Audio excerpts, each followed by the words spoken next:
بسم الله الرحمن الرحيم. اللهم صل وسلم وبارك على سيدنا محمد. ازيكم يا حبايبي؟ عاملين ايه؟ يا رب تكونوا بصحة وسعادة وفي احسن الاحوال يا رب. اللهم صل على النبي. معانا سمك بقى النهارده، من زمان ما كلناش سمك، فقلنا ايه نجيب سمك النهارده. فبعتنا بقى الحاج اللي راح والله جاب لنا سمك دوت، قال شووه في طبارة كده زي ما انتم شايفين، على سمك ايه شبار، بس ما هوش شبار قوي يعني كبير ولا هو صغير، يعني وسط كده. فاللهم صل على النبي بقى، قلنا بقى هنشويه ونعمل رز ابيض بقى وسلطة وايه، ونتغدى كده غدوة حلوة إن شاء الله وياكم كده، وتشوفوها يا رب يعني.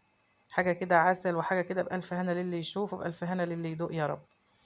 اللهم صل على النبي. قلت أغسل شوية الحاجات اللي على الحوض دول إيه، ونروق نغسل برضه البوتاجاز ونشوف هنعمل إيه. أنا كنت غسلت السمك وحطيته في التلاجة، على إن أنا إيه بعد الظهر كده الساعة واحدة ولا حاجة، واحدة ونص كده، يعني مثلا إحنا بنتغدى الساعة 2، يعني واحدة ونص 2 بنصلي الظهر وبنجهز الغدا وبنتغدى. اللهم صل على النبي. غسلته بقى كده وحطيته في التلاجة، وقلت اروق بقى في المطبخ شوية على فين، على ما يجي الظهر. احنا كنا في الوقت ده الساعة 9 مثلا الصبح ولا 9:30 كده. ففين بقى لما بعد الظهر لما نشوي. فطبعا هننضف البيت ونغسل المواعين ونرتب الدنيا كده ونشوف الدنيا هتمشي معانا ازاي. بوجودكم معانا هتمشي زي الفل وزي العسل ويجعل نهاركم نادي وصباحكم نادي يا رب. انا بقى كده بنروق في الحوض اهوت، وغسلت الازايز كلها ورصيتها في التلاجة ومليتها. بقول لكم المواعين مش بتخلص. المواعين ما بتخلصش والله العظيم. رحت فين يا حاجة يا ام الشال قطيفة؟ رحت فين؟ إيه كنت بقى ايه بيبقى عندي صابون اسمر فخلص. فجبت صابونة بيضة كده، قلت اما اغسل بها الالمونيا، عشان الالمونيا طبعا عايزة صابون من اللي هو الابيض دوت او اسمر اغسل بيه الالمونيا، بيلمع الالمونيا وبخليها زي الفل. اما الصابون السائل دي ما بلمعهاش صراحة. الصابون السائل دوت للاطباق والكوبايات والازايز والحاجات دي، ما بحبوش في غسيل الالمونيا. الالومنيا عايزه صابون اسود او صابون ابيض، يعني لو هو الصابون الاسود المفضل بس ما فيش اسود بقى، اللي هو الصابون الاسمر، هاتي صابونه بيضه عادي تغسلي بقى عادي ما فيش مشاكل. فبعد شويه بعد ما غسلت عدت عربيه كده بتبيع منظفات، فجبت منها 4 صابونات ب20 جنيه. صابون اللي هو بتاع المواعين الاسمر دوت، بيكفوني بقى مثلا اسبوع، يكفوني 2، اما يخلصوا بجيب غيرهم.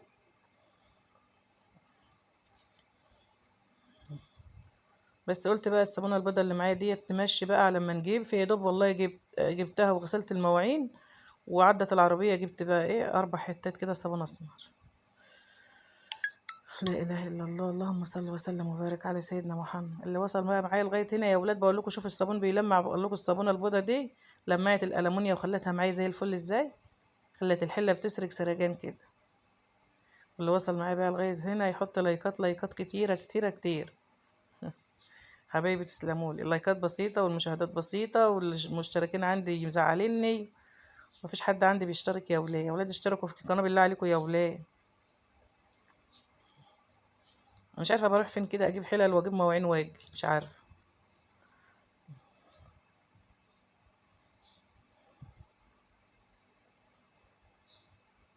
ايه في الباب الاوضه بتاعي ده احمد ده يا محمود.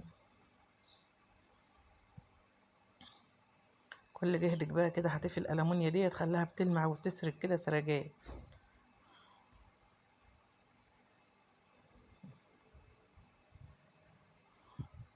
السلكه كده والصابون الابيض او الصابون الاسمر دوت، وتدعكي بقى الالمونيا تبقى معاكي زي الفل.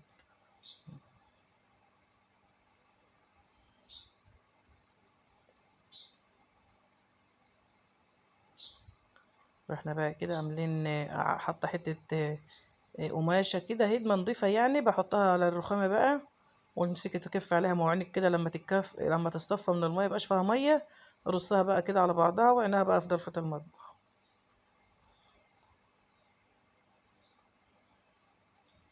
اه كده بقى الألمونيا كلها معايا اتغسلت.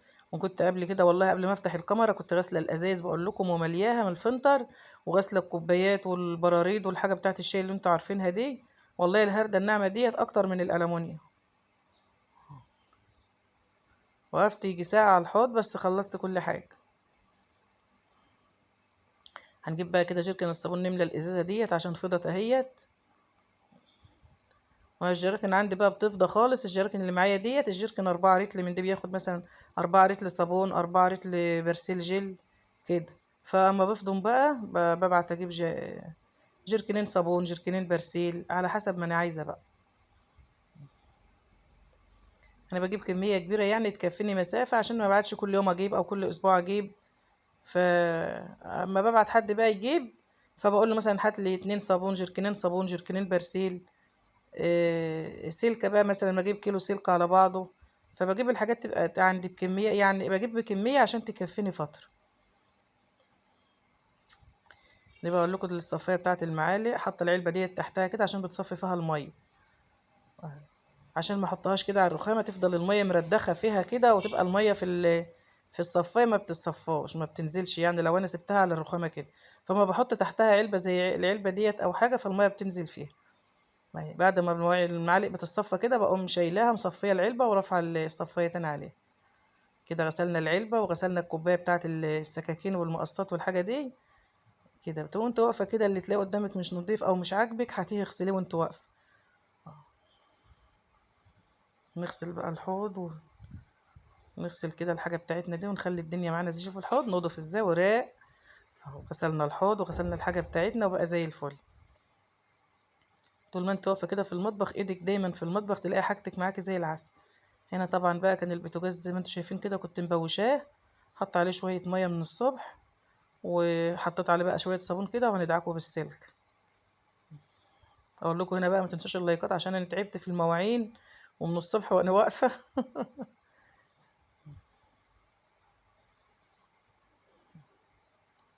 كده انا بقى مبوشاه اهوت على الغسيل، شوفوا عليه يعني لو تلاحظوا تلاقوا المية عليها اهي.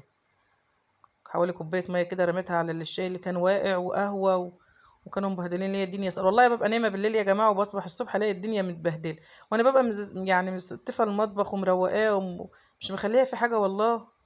البوتاجاز نضيف والمواعين نضيفة، وبرضه اصبح الاقي كركبة في المطبخ. احمد بقى يعمل قهوة، بيعمل اكل، بيعمل حاجة وانا نايمة، ومحمود برضه كذلك نفس النظام. فطبعا انتوا عارفين ان الولاد ما بتنضفش، الولاد بتوسخ وبترمي. يلا ربنا يخليهم ويخلي ولادكم ويهديهم ويخليهم يا رب، وفاديهم هم وكل اللي زيهم يا رب، واصلح حال الشباب كله يا رب العالمين. انا بقى كده بالسلكة معايا بقى، وايه حوالين الكوش كده والعيون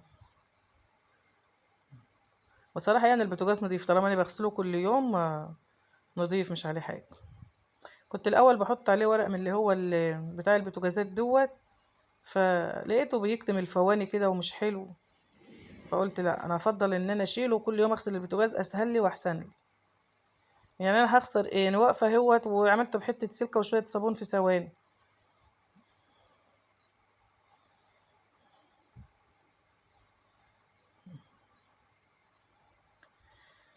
هنطلع بقى كده نولع الفرن بتاعنا ونصلحه يعني ايه، يعني اجيب مثلا طبق كده بشويه ميه وكيس بلاستيك او حته هدمه نظيفه، وبنصلي لها ميه، والفرن يكون سخن، ون ايه نمسح العرصه كده بالكيس اللي فيه ميه دوت، او بالحته الهدمه اللي معانا كده، اسمه بنصلحه يعني.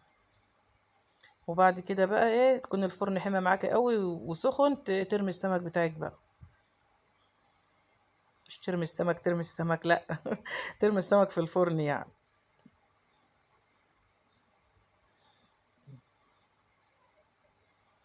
كانت بقى رانيا طبخت الرز، انا طلعت اشوي قدام باب الشقه بره، الفرن طبعا بره محطوط قدام باب الشقه كده في الطرقه اللي بره.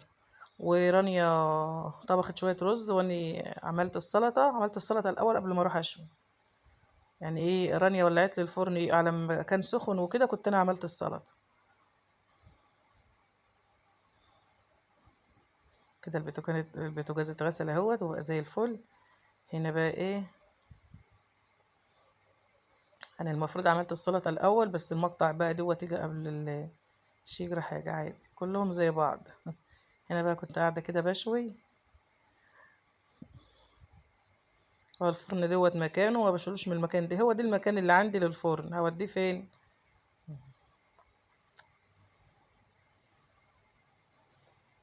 كده بقى كنت شويت السمك وملحته وحطاه بقى كده في المصفى يتصفى، وبغطيه بقى بأكياس نظيفة واكمره بغطا الحلة وندخله بقى.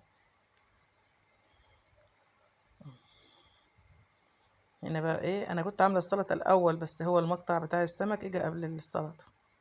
عادي كلهم زي بعضهم يعني. مفيش مشاكل. اهو. وكنت بعمل في الوقت دوت برضه في المقطع دوت التمليحة اللي هي بتاعت السمك.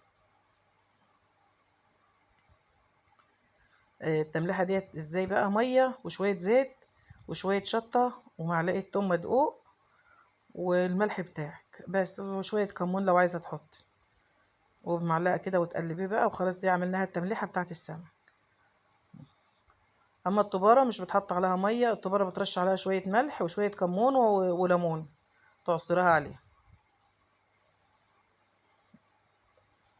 كده. بقى عملنا التمليحة بتاعت السمك اهيت، ونقف بقى نعمل السلطة.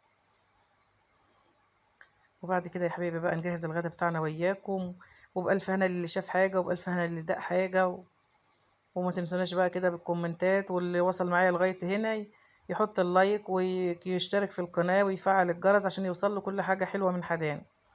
حبايبي تسلمولي تسلمولي، بحبكم في الله. والله يا جماعة عمر القناة ما من غير الناس ما هيبقى لها ألف، يعني هيبقى لها لازمة والله العظيم، مش هيبقى لها لازمة. فبوجودكم معايا وبدعمكم ليا وبسندكم ليا القناة هتكبر إن شاء الله. بس بإيه؟ بوقفتكم معايا وبدعمكم ليا، مش هتكبر كده منها لنفسها يعني. وبإذن الله انتوا معايا برضو واخواتي وحبايبي وداعميني واقفين معايا. كفاية كومنتاتكم اللي بتشجعني والله العظيم وبتفتح نفسي وبتخليني انني يعني ان انا اشتغل في القناة واعمل فيديوهات وافضل شغالة في القناة.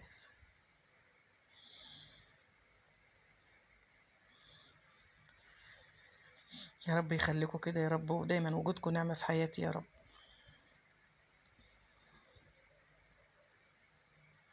والله بشكركم بشكركم بشكركم على دعمكم ليا وعلى كومنتاتكم المحترمة وعلى تعليقاتكم الجميلة وكل حاجة حلوة بتعملوها لي يا رب. بشكركم بشكركم والله العظيم.